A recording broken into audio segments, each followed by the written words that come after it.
Good evening, everyone, and welcome to our first educational forum on using the Zoom platform. We're really excited that you're all able to join us. I know there's so much going on in the world that it can definitely be anxiety provoking, and we're hoping that we can focus just for about an hour on some different information that can help us with sleep during breast cancer and maybe even sleep a little bit now while there's some anxieties going on. We feel really fortunate that Dr. Marks is able to speak with us remotely. He is a breast medical oncologist at the Perlmutter Cancer Center at NYU Winthrop. And I know he has spoken about sleep and cancer in the community before, so we're really honored to have him here with us today. I just wanted to let everyone know, first of all, that even though at the Breast Cancer Center at Adelphi, we're all working from home right now, we're still here for you. You can call the hotline, you can call any of us, you can use the online chat, send an email. We're here to help you with all of your breast cancer issues. All of our support groups are online right now or via phone, so we're really doing the best we can to support our community when we really need it the most. So without further ado, I'm going to hand it over to you, Dr. Marks, and you can tell us some more about sleep disturbance and breast cancer. Thank you, Erin. I'm not sure that I've spoken about this in the community before, but I'm delighted to speak about it now. It's certainly something I talk about with my patients frequently. So I should give you a heads up that I don't have an hour worth of content because that's very difficult to watch a screen for an hour. So I do hope that there's some questions that I can help answer. And I do have potentially a special guest towards the end. So I may, while we're approaching like around the 15th slide, I'm going to send a message because I'm hoping that another member of our staff can join us for a special treat at the end. So yes, I'll talk about sleep disturbance and breast cancer, which is a very big issue. And I will try to highlight some of the background for why we think sleep disturbance happens, and also provide some information about how to deal with it when it occurs. So let's see this advances. So I flirted with the idea of using this as a topic, achieving restorative sleep following the diagnosis of breast cancer, more than just counting sheep. Insomnia is something that there is a baseline incidence of about 10% of insomnia in the country, depending on what study you look at. So many people are already familiar with that periods of their life going through issues with sleep. But some of the same tactics that work outside of diagnosis of breast cancer don't always hold up when dealing with the stress of a new diagnosis. So first, I should say that depending on the series that you look at, between 20 to 60% of patients experience some form of sleep disturbance after they're diagnosed with breast cancer. This is a number that is meaning that the patient has either reported it to their provider or received some kind of intervention for it. The number is probably much higher for people that have any involvement of any distress on their sleep. But this is the figure for patients that actually are bothered enough by it to report to their provider with the hope of some kind of intervention. And this is over 2 times more likely than their age-matched peers without cancer. So insomnia is an issue in general, and this is a very prevalent issue in patients with breast cancer. And when I say sleep disturbance or insomnia, it's really poor sleep quality, poor sleep efficiency, which is how quickly one falls asleep, and then early awakening. Early awakening is waking up earlier than intended. So as an example, going to bed at a regular time and then waking up at 3 or 4 in the morning before you need to carry out your day. And early awakening is a phenomenon that happens with natural aging to some extent, meaning that as patients age, even with or without a diagnosis, early awakening can become an issue. But this is a feature that can be exacerbated in breast cancer. So for definition's sake, insomnia is defined when we discuss it medically as having difficulties with initiating or maintaining sleep for at least 1 month, which results in some form of impairment to one's function. that could be in life in terms of at your work, or it could be in your personal life. Fatigue is a common manifestation of poor sleep, as well as poor performance at work. And then there's a very close relationship with mood disturbance, developing depression or anhedonia, not having interest in doing activities that one previously enjoyed doing. So when does insomnia happen? It happens at 2 major time points, and it has significance for patients as they have different natural time courses for the majority of patients. So following a diagnosis, there's a big surge in the prevalence of some form of sleep disruption. They're indicated here by this dashed arrow. And sorry, this is actually the guest at the end that's messaging me now.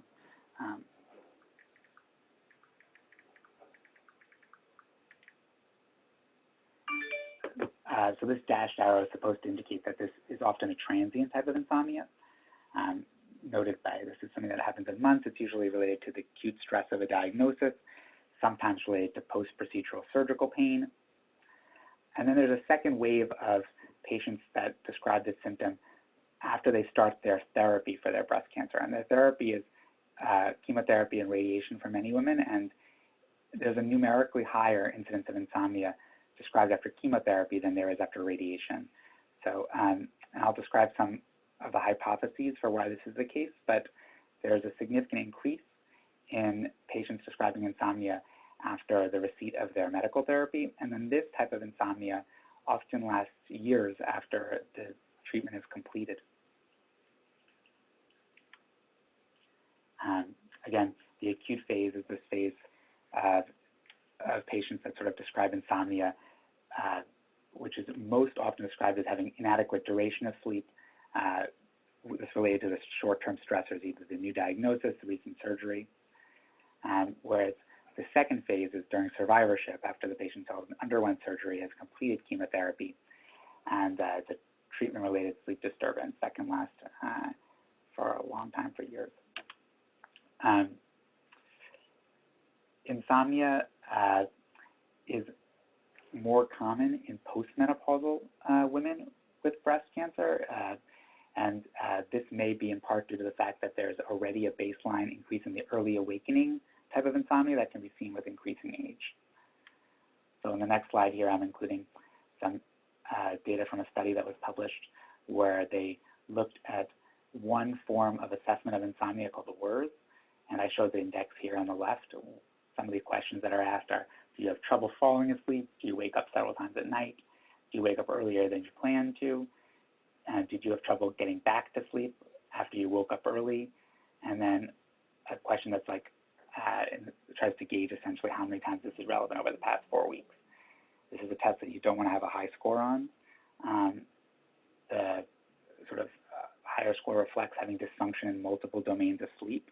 So you can see here, this is like describing early awakening, as well as impaired efficiency, taking a long time to fall asleep. And up on the right is a graph which shows, a table, sorry, which shows that the age of the different patient groups that were on this analysis. And with increased age, you can see that the score, the mean score increases, and that's statistically significant, which is why it's shown with this p-value next to it. And then if you look at insomnia, which on this indices is having a greater than or equal to score of 9, the highest percentage of insomnia was in patients that are older. Breast cancer is, can be diagnosed at any age, and as a breast oncologist, I have very young patients. So it does happen. It should always be taken seriously if someone's concerned about having a breast mass, even at a young age. However, the average age of breast cancer is in the low 60s, so these numbers are very relevant for the majority of patients. Poor sleep has effects on many domains of life. It can cause, obviously, fatigue, but there's also medical implications in that it can reduce ability to heal wounds. So this can be relevant for patients in the post-surgical period. Impaired safety, not getting good sleep, restorative sleep can affect ability for people to safely drive a car or perform activities if they're in a high-risk profession. profession, including medical professions, cognitive issues, significant attention problems can develop in patients who do not get enough sleep, poor work quality, in part due to these other factors, and then relationship problems as patients are already stressed with their diagnosis. Family, we know, is very much affected by having a relative being diagnosed with breast cancer, and if the relative is not sleeping, it can inject a different level of disruption in the relationship. There's also a medical connection between, a clinical connection between cancer progression, we believe, and sleep disorders. I'll show some of the data from some studies in a few slides, but the mechanism is thought that there's a disruption in the circadian rhythms, which affects a number of different hormones that are secreted, as well as regulation of the immune system, and that these metabolic immune changes in the dysregulation actually can promote tumorigenesis, meaning that it can make the tumors more likely to recur, or if a patient already has stage 4 breast cancer, permit the tumors to grow at a quicker rate. There's been a number of hypotheses for why this is. One of them is that the circadian rhythm, which is regulated by cortisol, or in large part by cortisol, is abnormal in patients who do not get good sleep. Cortisol is supposed to be secreted in a rhythmic fashion. It goes up and then it goes down, but there's a general flattening when you disrupt a patient's sleep cycle, and this is seen in patients with not just breast cancer, but other cancers as well, where they can have dysregulation of their cortisol levels, and this may be contributing to a sort of impaired type of inflammation that can occur that may be pro-tumorigenic. There are differences in the so that's just from the innate aspect of getting poor sleep and how it can affect tumor. There's also the effect that the medications that we give to patients have on their bodies. And this type of effect, we know, is mediated in part through changes in inflammatory cytokines. These are proteins that are released by the immune system principally, but sometimes are released by other non-immune cells. But when we give chemotherapy, it is cytotoxic, and it causes cells to die as well as cells to secrete cytokines. And as an example, IL-6, which is one cytokine that secreted tumor necrosis factor alpha, TNF-alpha, and interleukin-1 beta, are cytokines that are released in the context of receipt of chemotherapy, and they can cause disruption in sleep and impairment of the cycling of other hormones that we previously discussed. So apart from patients being unhappy because multiple domains can be affected by poor sleep, physicians should also be uncomfortable with poor sleep because it can affect outcomes. So this is from a study that was published in 2016, and I would use caution that this is from a Women's Health Initiative study. So this is a very large registry of patients. It's not a clinical trial in the way that a typical drug clinical trial is, so it has to be taken with a grain of salt that these patients aren't randomized to receive any kind of intervention. However,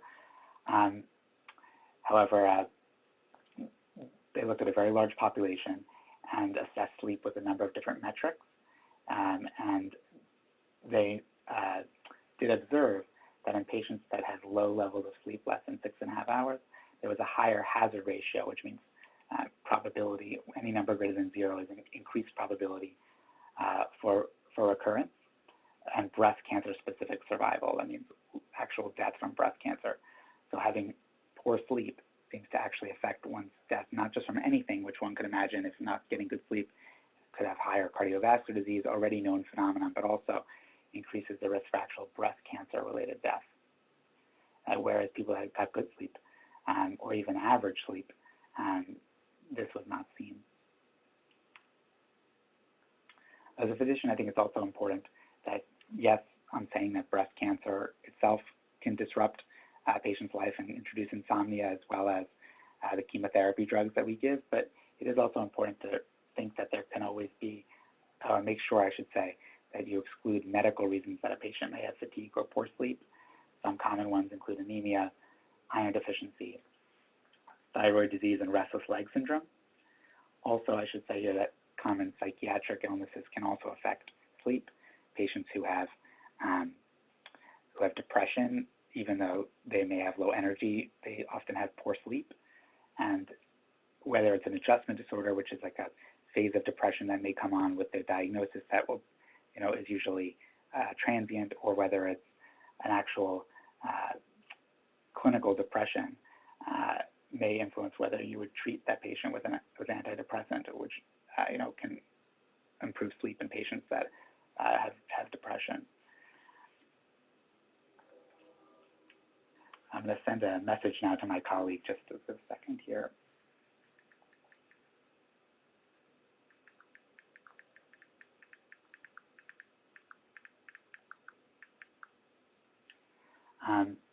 So now I'm just going to highlight a few different management techniques for dealing with insomnia. And I should start by saying that I don't have slides here for like Ambien or Ativan or common drugs that can be prescribed. They are just about as effective or less effective than in regular sleep disorders. They often are habit forming. They are sometimes required to actually permit a patient to sleep, but they definitely affect sleep cycling and have not proved to be very effective agents in general for dealing with insomnia. So I'm going to be presenting more promising items. One is sleep hygiene, and I don't have a study for this, but this is just essentially been shown, not just in breast cancer, but that there are certain activities that if you perform, you are likely to improve your chance of getting a higher quality sleep. Some of these are intuitive, like limiting caffeine, but some of them are not. Limiting alcohol, for example, like patients routinely will tell me, well, I take a glass of wine and it helps me go to sleep, and that's how I get good sleep. And I ask them, well, are you tired during the day? And they say, yes, I'm tired during the day. And I said, well, that makes sense because it's not really permitting good sleep. And usually patients actually have, or often patients have early awakening with alcohol anyway, so they may not even get the amount of hours that they think they're getting or they intend to get. However, some of these are less intuitive. Naps, naps, a very short nap can be helpful sometimes, but naps longer than 1 hour, especially naps later than 3 or 4 p.m., they can really adversely affect sleep efficiency. Being in a dark room is helpful. Winding down before bed, not doing a ton of work right before bed, and then hopefully we'll get to participate in an activity at the end that could be helpful for before bed. Bed only for sleep or whatever other bed activities, but bed's not for like eating or doing work or other things that are not related to being in the bed. And then TV, the stimulation of watching TV in bed is not helpful. Some patients find reading helpful. Some other ideas.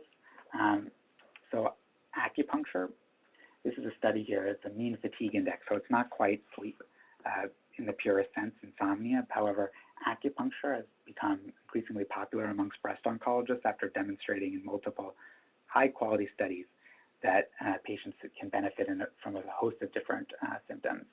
One of them is fatigue. This is a study that was published in the Journal of Clinical Oncology, which is a very prestigious oncology journal. And in this study, patients either received acupuncture or standard of care. And the standard care group is called the control group in this arm.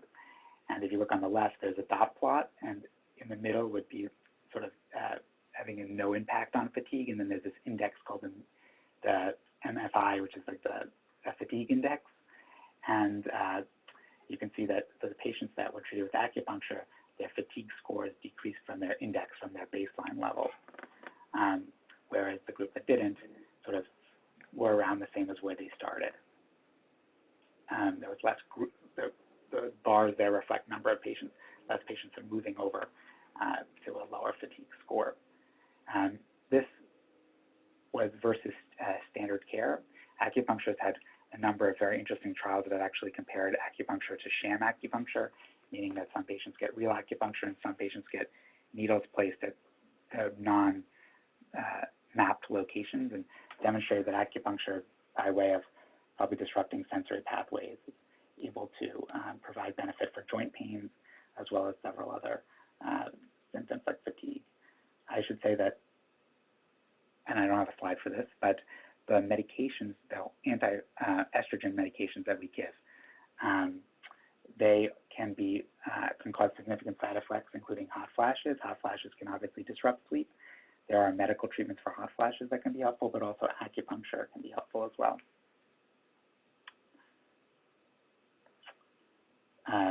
So the last item that I'm going to discuss, and Ellen, are you on the line? Let me see.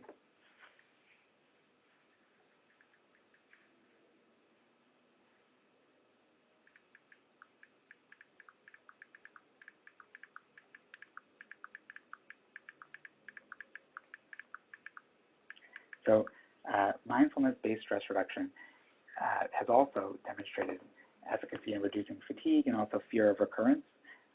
Similarly published in a high-quality journal, the Journal of Clinical Oncology. Mindfulness-based stress reduction is a practice of paying close attention to one's body. When people think about this, they often will think about breathing exercises, and that is the ability to pay attention to one's breath.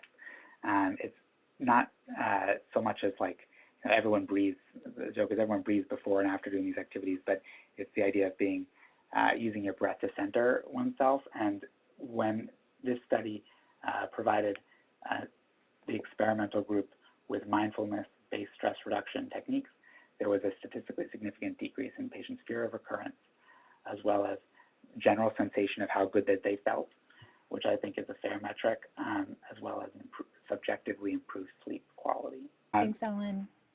What I can recommend, Dr. Marks, is on our website, we've had someone come in and do some meditation and mindfulness, and those things are on our YouTube page, and that it's a really good resource for people to go and listen to those mindfulness things to help with sleep. So that might be a good resource for people as well. And perhaps if maybe I can work with you and Ellen about getting her to do one via video, and we can upload it as well. I just sent, just in case Ellen has any energy left in her, I did send her the number on the call-in. But Okay. why don't I answer some questions in the meantime? Yeah. So there's a question here on the chat that says, "This is great. Thank you so much. Do you have any suggestions about food that can help with sleep? Is that something that's indicated for sleep, especially for breast cancer?"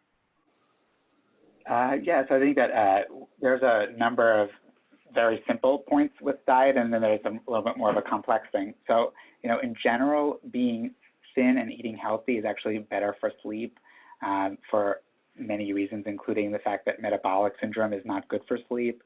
Sleep apnea is generally related to at least some component of metabolic syndrome. So eating a healthy diet, which is low in simple carbs and higher in vegetables and protein, lean protein, is helpful. Plant-based diets tend to be naturally low fat. Complex sugars can be, make people's stomachs upset, especially when on chemotherapy. So same thing with lactose can upset someone's stomach when they're on treatment. So generally a diet that is mostly, we say when you look at the plate, it's mostly green with some lean protein. That is thought to be the most well-tolerated diet. I should also say that there's been some really interesting data from the Women's Health Initiative that eating a low-fat diet, which is consistent with what I just described, also reduces one's risk of breast cancer recurrence. Ellen, can you hear me? I can see Ellen on the phone. I can too. Ellen, if you can tell me the first couple numbers of her phone number, I can unmute her here. Oh, okay. Ellen's number, it's 516. And then it's, I don't give you the whole number, but 837. That's okay. Yeah, there we go. Okay. Can everybody hear me? Yes, there's still a little bit of an echo, which is weird. Let's see. Okay, Ellen try lives now. in a castle.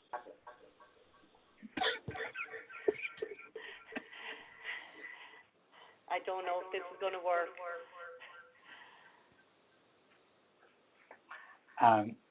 Okay, yeah, maybe it's a little bit too that, but thank you so much, Ellen, for trying so hard. But what I wanted Ellen to do, so I'll just say a moment about what we were going to do. So mindfulness-based stress reduction techniques. There are very short techniques, including a 3-minute centering exercise that can be really helpful. Ellen offers that for a lot of her patients, and they benefit from it. So I will discuss with her what she's able to do, but in terms of outside of her practice. But I do think that's a really valuable service that we offer to her patients, and I find it helpful too. But you can learn a lot about that stuff online too if you're internet savvy, and watch some YouTube videos. There's a website called Mindful. It can be helpful. Okay, so did I answer the diet question adequately? Yes. Whoever asked? Okay. So somebody asked specifically about if this is something that Ellen can meet individually with people for some of the natural remedies, if they could reach out to your office, that kind of, and how might somebody reach out to Ellen? Yeah, so at NYU Winthrop, which is a part of the Cancer Center of NYU, we have a number of support services for cancer patients. Ellen is part of a program, but there are exercise groups, there are groups that there's acupuncture services. So if anyone will just shoot me an email afterwards, I put my email on the last slide. I'm happy to put people in contact with our social worker who can navigate, what services are most appropriate. That's really great. One question I had for our clients is this something you recommend they speak to their oncologist about if they're really struggling with their sleep, especially? Yeah, I definitely think so. I think this is something that, unless you tell your doctor, unfortunately now the way the system is people are asked much more leading questions, like specific questions about specific symptoms because of the nature of the way the medical system has to operate. So I think it's very important that you tell your doctor if you're having any symptom that's outside of what he or she usually asks you. Because, for example, some of the symptoms can be related, first of all, can be related to medical illness. Sometimes can be a side effect of a drug that can be modified, like a steroid that's being given. And if not that, then your doctor has to make the decision as to whether or not your sleep is being significantly disrupted, that it warrants an intervention, and often it does. And that intervention could be a referral to the social worker for acupuncture. It could be an evaluation for depression if that's an issue. So I would definitely recommend that you discuss this with your oncologist. Great. And somebody asked specifically about these services. When you are a patient at Winthrop, does every patient have access to all of these sort of holistic things that you're talking about? Yeah. So not every service is offered at every minute because some of the services are in rotation based on the availability of the provider. But yeah, we are very lucky that we have.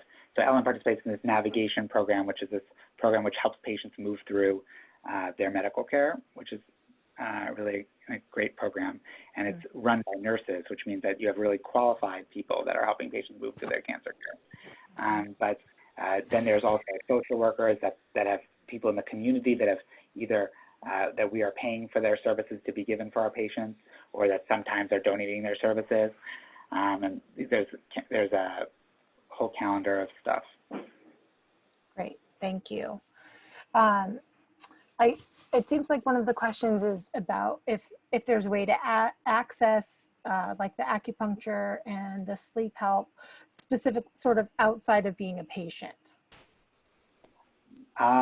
That's a good question. I mean, at other medical centers, they probably do something similar. Not necessarily, each place may have a focus on a certain area that might be slightly different. But at Winthrop, while there are some services that I think are just open to the community, and if you send me your information, I'll pass you on to who would actually know the answer to that on a specific item. There are some services that are reserved for patients just because of the way that the grants were written for patients specifically getting certain therapies here. But not every service is like that. So I would encourage you, if you are, I can always put you in touch with the right person. Great. And one of the things too, this sort of links into one of the last things we'll do is I'm going to put in the chat box, I'll put a link for an evaluation of this specific program and put on there to do what you're looking for. And if acupuncture is something you're looking for in a forum, maybe that's something we can talk about a little bit as well. So I'm going to put that link in the chat box right now. And if you put in things you're interested in, if you put acupuncture, maybe that's something that we can talk about as well. Any other questions? Well, thank you so much, Dr. Marks, for speaking with us this evening. We really, really appreciate it. And again, like I said, we're still here and we're still open and available for contacts for anything that you might need regarding breast cancer. So please feel free to reach out to us and give sort of a virtual clap to Dr. Douglas, or Dr. Marks, I apologize, for speaking tonight. Thank you so much. My pleasure. I hope that, eventually this forum moves to a real life. I'm sorry for all the technological aspects on my end, but I'm happy to talk at another time as well. Absolutely. We will definitely call on you for that. Thank you so much. Bye now. Bye-bye.